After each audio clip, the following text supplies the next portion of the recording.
कहानी में अब तक हमने देखा वॉन जीना को जबरदस्ती लेक फुंगो ले आता है, जहां पहुंचकर जब वो लोग उस जगह की तलाशी लेते हैं तो उन्हें जंगल के बीचों बीच एक घर दिखता है और वो लोग उसके तरफ बढ़ने लगते हैं। मगर रास्ते में ही एक अजीब सी चीज होती है।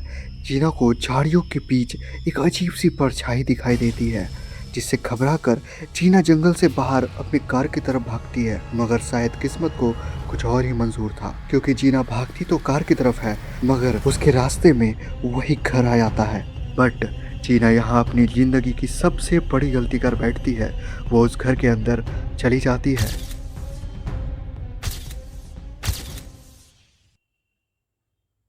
यो तो स्वागत है तुम्हारा मेरे पहले फेस कैम वीडियो पे। सबसे पहले तो तुम लोगों का बहुत बहुत शुक्रिया, क्योंकि इसके पहले वाले पार्ट पे तुम लोगों ने मुझे काफ़ी ज़्यादा प्यार दिखाया है, लाइक 1.1 के व्यूज़। बहुत बहुत शुक्रिया उसके लिए। एंड हाँ, जैसा कि तुम लोगों को पता है कि मेरे पिछले 1 महीने से एग्जाम्स चल रहे थे फालतू के, एंड तुम लोगों ने मुझे पढ़ाई पर फोकस करने को कहा है एक्सेप्ट कॉन्टेंट। यार कितने ज़्यादा समझदार और प्यारे हो तुम लोग भाई, तो बहुत बहुत शुक्रिया इसके लिए भी। एंड अब मेरे पास बोलने के लिए कुछ बचा नहीं है, तो चलो वीडियो को स्टार्ट करते हैं। Let's begin. वीडियो की स्टार्टिंग में हम लोग देखते हैं वॉन को, जो कि जीना को खोजते खोजते उस कार तक पहुंच जाता है, मगर जीना उसे कहीं दिखाई नहीं देती।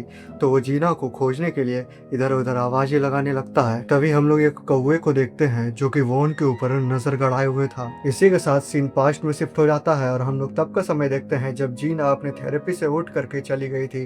तब वॉन मेलविना के ऊपर चिल्लाते हुए कहता है, तुमने उसे जाने क्यों दिया? तुम्हें तो उसकी मदद करनी चाहिए थी ना, लेकिन तुमने उसकी कंडीशन और ज्यादा खराब कर दी। क्या तुम अभी भी कुछ नहीं करोगी? एटलीस्ट कम से कम उसे एक दवाई तो दे दो, ताकि उसके दिमाग से ये पागलपन उतर जाए। आखिर साइकेट्रिस्ट ऐसा ही तो करते हैं। तुम मुझे कुछ बोलोगी भी? आखिर मैं करूँ तो करूँ क्या? एक नाखुश इंसान हमेशा एक पैरासाइट के जैसा होता है, हमेशा अपने मालिक से कुछ ज्यादा की ही उम्मीद रखता है और धीरे धीरे अपने मालिक की ही खुशियों को खाकर वो उसके विकास को रोक देता है। आखिर तुम्हारा इससे मतलब क्या है मेलविना? वॉन कैसा कहते ही सीन वापस से प्रेजेंट में आ जाता है और हम लोग देखते हैं कि वॉन भी अब दौड़ते दौड़ते उस घर तक पहुंच चुका होता है। और जैसे ही वॉन उस घर को अपने आंखों के सामने देखता है, वैसे ही वो बोल पड़ता है, वो घर जीना पक्का वही गई होगी। वॉन जीना को खोजने के लिए उस घर के अंदर चला जाता है और जैसे जैसे वो उन सीढ़ियों के ऊपर चढ़ता है, उसे कुछ अजीब अजीब सी आवाजें सुनाई देने लगती है। वो कोई खरगोश नहीं थे, वो तो मेरे आर्म्स थे। मैं बिल्कुल गलत थी, वो कभी भी ये जगह थी ही नहीं, वो तो आर्म्स थे। हाँ, फाइनली मिल गई तुम। आखिर यहाँ तुम कर क्या रही हो? हे, उस साइड क्या देख रही हो तुम? जीना, हो भी तुम यहाँ पे? मेरी तरफ देखो जीना। मगर जीना जैसे ही मुड़ती है, वॉन की आंखें फटी की फटी रह जाती है, क्योंकि जीना का वो खूबसूरत चेहरा बड़े ही अजीब ढंग से गल चुका होता है और उसके वो सारे कपड़े उसी के खून से लथपथ हो चुके होते हैं। तभी वो अपने वॉन की तरफ देखती है और बड़ी ही क्रीपी अंदाज में कहती है, मैं हमेशा से गलत थी।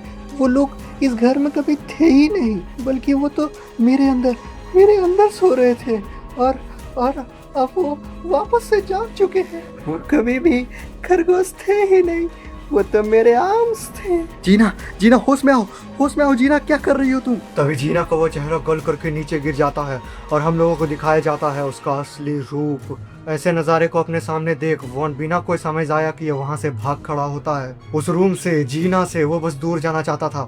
वो बस हमेशा के लिए उन लोगों से दूर हो जाना चाहता था, क्योंकि उसे अपनी आंखों पे विश्वास ही नहीं हो रहा था कि आखिर वो देख क्या रहा है। घर के बाहर का वो मौसम भी जैसे जीना से घबरा कर बरस रहा था, वॉन के लिए ये नज़ारा और भी ज़्यादा बदतर बनाते हुए। मगर वॉन बिना किसी चीज़ की परवाह किए वहाँ से बस निकलने की पूरी कोशिश कर रहा था। इसीलिए वो अपनी पूरी जी जान से वहाँ से भागता है, लेकिन उसका पैर गलती से फिसल जाता है और वॉन गिर जाता है। उसका पैर पेड़ के एक नुकीले तने से जा लगता है, जिससे उसकी इंटरनल ब्लीडिंग स्टार्ट हो जाती है। वो वहाँ से भागना तो चाहता था, लेकिन इस चोट की वजह से उसकी सिचुएशन और भी ज्यादा खराब होते जा रही थी। और तभी जैसे वॉन की किस्मत का एक सितारा चमक गया हो, उसे एक छोटे से जानवर की गुफा दिखाई देती है। ये तंग मौसम और एक ऐसी सिचुएशन उसे ज्यादा सोचने का मौका नहीं देती और वो बिना कुछ सोचे समझे उस गुफा के अंदर जाने लगता है। वो जैसे जैसे अंदर जाते जा रहा था, वैसे वैसे उसे ऐसा लग रहा था कि कोई बहुत ही तेजी से उसके तरफ बढ़ रहा है। और उसका ये एहसास बिल्कुल ही सही था, क्योंकि जीना उसके तरफ ही आ रही थी। इस चीज से घबरा कर वॉन उस गुफा के और भी अंदर जाने लगता है, बिना ये जाने कि वो गुफा कोई आम गुफा नहीं बल्कि एक खाई की तरह है जो उसे अपने अंदर खींच लेती है। वो अंदर गिरते ही जा रहा था, तभी अचानक से उसके शरीर का पिछला हिस्सा जमीन की सतह से टकराता है। वॉन उस गुफा के बिल्कुल ही गहराई तक पहुंच चुका था। तभी वहां सब कुछ शांत सा हो जाता है। इवन वॉन अपने दिल की धड़कनों तक को सुन पा रहा था।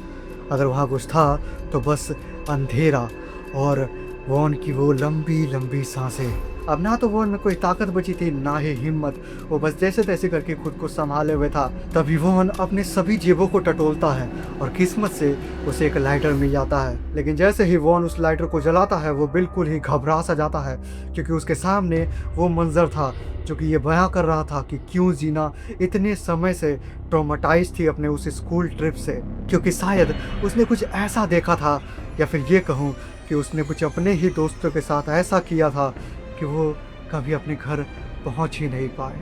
अब वॉन को सब कुछ साफ साफ समझ आ रहा था कि क्यों उसकी गर्लफ्रेंड इतनी टाइम से इस हालात में थे।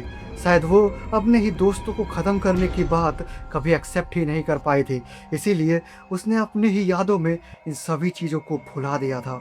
मगर जब तक वॉन इन सभी चीज़ों को पूरी तरह से समझ पाता तब तक बहुत ज़्यादा देर हो चुकी थी, क्योंकि उसके पीछे से उसे बहुत ही डरावनी आवाज़ें सुनाई देने लगती है, और वो आवाज़ और किसी की नहीं बल्कि खुद जीना की थी। एंड अब वॉन कहीं भाग भी नहीं सकता था। अब जाकर उसे समझ में आ रहा था कि उसने कितनी बड़ी गलती कर दिया। अब वॉन को अपने किए पे पछतावा हो रहा था।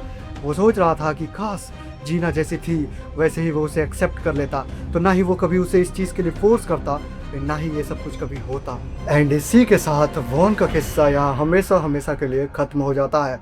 मगर तभी वॉन को विक्टिम करार करते हुए मेलविना हमें बताती है कि उसके इन फिजूल की डिमांड्स के पीछे और कुछ नहीं बल्कि उसका ही वो डर था जो उसकी खुशियों के बीच आ रहा था, और इन्हीं कारणों की वजह से असली पेशेंट जीना नहीं बल्कि वॉन था। And that's the ending of the chapter 1, the airs arms.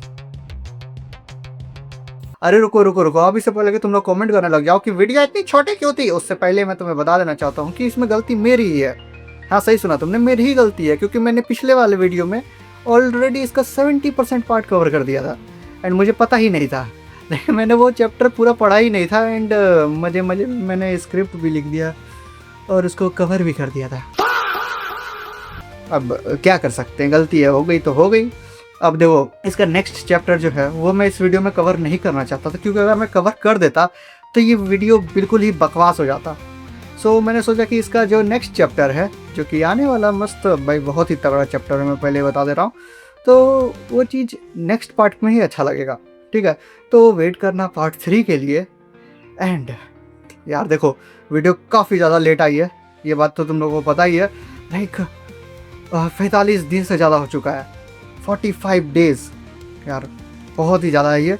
And exams तो था ही, एंड उसके साथ साथ तुम्हारा ये सब सेटअप्स, इन सभी को रेडी करने में मुझे 4-5 दिन लग गए। एंड 4-5 दिन तक कीर्तन भी चला भाई मेरे यहाँ पे, एंड उसमें लगभग 10 दिन मेरा वहाँ बर्बाद हो गया।